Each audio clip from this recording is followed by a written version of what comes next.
आज के वीडियो में मैं आपको क्लियर और जेन्युइन अपडेट देने वाला हूं फिनंशियल ईयर 2024-25 के आईटीआर रिफंड डिले पर, क्योंकि दिसंबर ऑलमोस्ट ख़त्म हो चुकी है और बहुत सारे लोगों का रिफंड अभी तक क्रेडिट नहीं हुआ है। वीडियो के एंड तक मैं आपको exact reasons, income tax department के latest communications, daily progress trend और आपको क्या एक्शन लेना चाहिए सब एक्सप्लेन करूंगा। वीडियो शुरू होने से पहले कमेंट में लिखिए आपका आईटीआर किस डेट को फाइल हुआ, कौन सा आईटीआर फॉर्म फाइल आपने किया और रिफ़ंड आया या पेंडिंग है। इससे मुझे भी रियल ग्राउंड डेटा मिलता है और आप लोगों को भी क्लियरिटी मिलती है। मेरा आपसे एक रिक्वेस्ट है, कृपया पूरी वीडियोस देखें ताकि आपको समझ में आ जाए, क्योंकि मैं स्टार्टिंग में आपको डेटा ट्रेंड बताने वाला हूं, उसके बाद मैं लास्ट में आपको रियलिटी बताऊंगा। आप स्क्रीन पे देख सकते हो, ये डेली प्रोग्रेस है एज ऑन 27 दिसंबर। मैंने 15 दिसंबर से लेके 26 दिसंबर का डे वाइज डेटा यहाँ पे प्लॉट कर दिया सो दैट आपके लिए ईजी हो फॉर अंडरस्टैंडिंग। 15 दिसंबर को टोटल आईटीआर प्रोसेस हुए थे 7.63 crore, which is now 7.84 crore as on 26 December. That means कि 21 लाख का आईटीआर प्रोसेसिंग में इंक्रीमेंट है।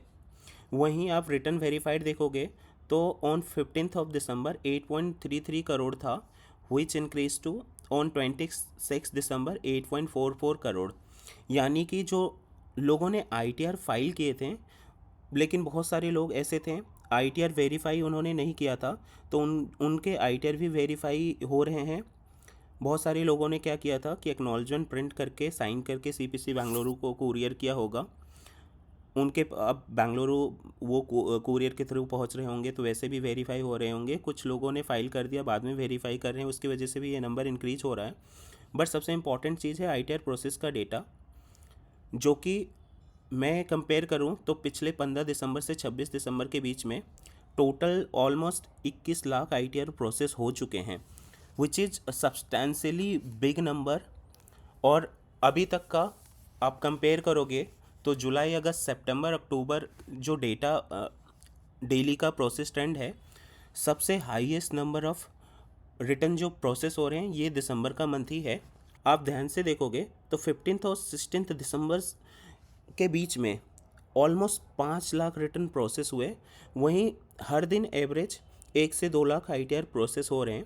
फॉर योर बेटर अंडरस्टैंडिंग मैंने क्या किया कि 4 दिन का एक्चुअल नंबर यहाँ पे स्क्रीनशॉट लगा दिया so that you will be able to understand. आप 23 दिसंबर का डेटा देखोगे तो यहाँ पे 7 करोड़ 79 लाख 859 आईटीआर प्रोसेस हुआ था, which increased to 7 crore 80 lakh 42,176 on 24th of December. Further, this number increased to 7 crore 82 lakh 31,215 on 25th of December, जो कि जिस दिन क्रिसमस था। ये नंबर फिर से बढ़ गया 7 करोड़ 83 लाख 62,001। तो आप यहाँ पे देख पा रहे हो 25 दिसंबर 26 दिसंबर के बीच में तो कहीं ना कहीं 1.3 लाख, ऑलमोस्ट 1,30,000 के अप्रोक्स आईटीआर प्रोसेस हो रहे हैं। बट एवरेज में देखा जाए तो 1 से 1.5 लाख, मोटा मोटा आप बोल सकते हो 2 लाख आईटीआर डेली प्रोसेस हो रहे हैं दिसंबर के मंथ में। तो ये डेटा से हमें क्लियर हो रहा है कि आईटीआर प्रोसेस इस जो स्पीड है वो काफ़ी तेज़ी से हो रही है। दिसंबर का मंथ है, छोटे आईटीआर ऑब्वियसली स्पीड से प्रोसेस हो रहेंगे, वहीं बड़े आईटीआर थोड़ा टाइम टेकिंग है, उसमें थोड़े से चेक्स होते हैं जो कि इनकम टैक्स डिपार्टमेंट चेक कर रहा होता है। बहुत सारे मिसमैचेज होंगे, उसको मैच कर रहा होगा, बहुत सारी चीज़ें हैं जो मैं आगे आपको बताने वाला हूँ। सबसे पहले एक इम्पॉर्टेंट बात समझ लीजिए, रिफंड का डिले ऑटोमेटिकली गलती नहीं होता। इस साल सीपीसी ने प्रोसेसिंग का अप्रोच थोड़ा डिफरेंट रखा है। रिफंड्स को risk based scrutiny, AIS matching और सिस्टम वैलिडेशन के थ्रू पास किया जा रहा है। इसी वजह से ऐसा हो रहा है कि कुछ लोगों का जून जुलाई का रिफ़ंड भी पेंडिंग है, जबकि कुछ लोगों का अगस्त सितंबर का रिफ़ंड आ चुका है। मतलब स्ट्रिक्टली फीफो फॉलो नहीं हो रहा है। अब बात करते हैं डेली प्रोग्रेस की। 23 दिसंबर से 26 दिसंबर तक सीपीसी ने बल्क में सेक्शन 143(1) सबसेक्शन 1 का इंटीमेशन, एआईएस टीआईएस अलर्ट और बैंक वैलिडेशन रिलेटेड कम्युनिकेशन भेजे हैं। रिफ़ंड रिलीज़ भी हो रहे हैं, लेकिन ज़्यादातर लो रिस्क क्लीन केसेस में। हाई रिफ़ंड अमाउंट या मिसमैच वाले केसेस को अभी भी सिस्टम होल्ड में रखा जा रहा है। अब मैं आपको क्लियरली बताता हूँ रिफ़ंड डिले के मेन रीज़न फिनंशियल ईयर 2024-25 में क्या क्या हैं, बिना घुमाए फिराए। सबसे कॉमन रीज़न है AIS TDS mismatching during automated processing. बहुत सारे केसेस में टैक्स पेयर ने जो इनकम या TDS क्लेम किया है वो AIS या 26AS के डेटा से परफेक्टली मैच नहीं कर रहा है। कभी कभी एम्प्लॉयर ने लेट TDS फाइल किया, कभी बैंक इंटरेस्ट डबल रिफ्लेक्ट हो गया और कभी डिडक्शन मिस हो गया। ऐसे केसेस में CPC पहले वेरिफिकेशन करता है, तब जाके रिफ़ंड मूव होता है। दूसरा मेजर रीज़न है हाई वैल्यू रिफ़ंड फ्लैग होना। अगर रिफ़ंड अमाउंट कंपेरेटिवली ज़्यादा है, चाहे TDS के वजह से या एडवांस टैक्स के वजह से, तो सिस्टम ऑटोमेटिकली एक्स्ट्रा चेक्स लगाता है। इसमें मैनुअल अप्रूवल और इंटरनल वैलिडेशन लगता है, जो टाइम कंज्यूमिंग होता है। तीसरा रीज़न है रॉन्ग ITR फॉर्म या मल्टीपल रिविजन्स। बहुत लोगों ने ITR 4 फाइल कर दिया है जबकि कैपिटल गेन या अदर इनकम थी, या फिर एक ही रिटर्न को 2-3 बार रिवाइज कर दिया है। हर रिविजन के बाद सिस्टम वापस से पूरा रिटर्न प्रोसेस करता है, इससे रिफंड नेचुरली डिले होता है। चौथा और बहुत common issue bank account not validated या इनएक्टिव। रिफंड अप्रूव हो चुका होता है, लेकिन क्रेडिट फेल हो जाता है क्योंकि बैंक अकाउंट वैलिडेटेड नहीं है या बैंक साइड से इशू आ गया। इसलिए मैं हमेशा कहता हूँ बैंक वैलिडेशन स्टेटस ज़रूर चेक करें। पांचवा रीज़न है सेक्शन 245 के अंडर एडजस्टमेंट। अगर आपका पिछले किसी साल का डिमांड पेंडिंग है, चाहे वो डिस्प्यूटेड हो या छोटा अमाउंट हो, तो इनकम टैक्स डिपार्टमेंट पहले उसको एडजस्ट करता है। जब तक एडजस्टमेंट कंप्लीट नहीं होता, रिफ़ंड रिलीज़ नहीं होता। और आखिरी रीज़न है मैनुअल वेरिफिकेशन और CPC रिस्क बेस्ड स्क्रूटनी। ये मोस्टली उन केसेस में होता है जहां AIS फीडबैक दिया गया है, अनयूजुअल क्लेम हो या फ्रीक्वेंट रिविजन्स हुए हो। इसमें थोड़ा पेशेंस रखना पड़ता है क्योंकि ये फुल्ली ऑटोमेटेड नहीं होता। अब बात करते हैं कॉमन नोटिसेज और मैसेज की जो आजकल टैक्स पेयर को मिल रहा है। सबसे ज़्यादा आने वाला नोटिस है सेक्शन 143 सबसेक्शन 1 का इंटीमेशन, जो सिर्फ इंटीमेशन होता है। फिर सेक्शन 143 सबसेक्शन 1A जिसमें एडजस्टमेंट प्रपोजल होता है। सेक्शन 139 सबसेक्शन 9 डिफेक्टिव रिटर्न के लिए आता है। AIS TIS अलर्ट सिर्फ इंफॉर्मेशन के लिए होता है, पैनिक करने के लिए नहीं।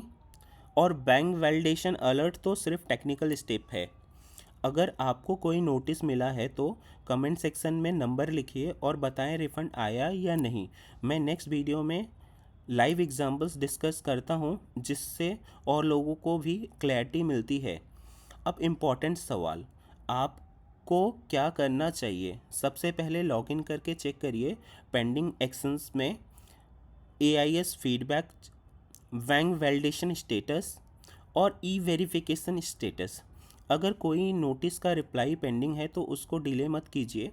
अगर सब कुछ क्लियर है तो ऑनेस्टली बोलूँ, थोड़ा वेट करना ही बेस्ट ऑप्शन है।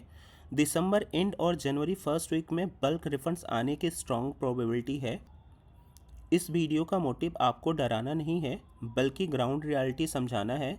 रिफ़ंड डिले का मतलब ये नहीं है कि आपका केस गलत है, लेकिन इग्नोरेंस भी डेंजरस है, इसलिए इन्फॉर्म्ड रहना ज़रूरी है। अगर आप चाहते हैं कि मैं आपके केसेस टाइप पर डेडिकेटेड वीडियो बनाऊं, जैसे ITR 1, ITR 2, salaried, business high refund या नोटिस केसेस, तो कमेंट में ज़रूर लिखिए।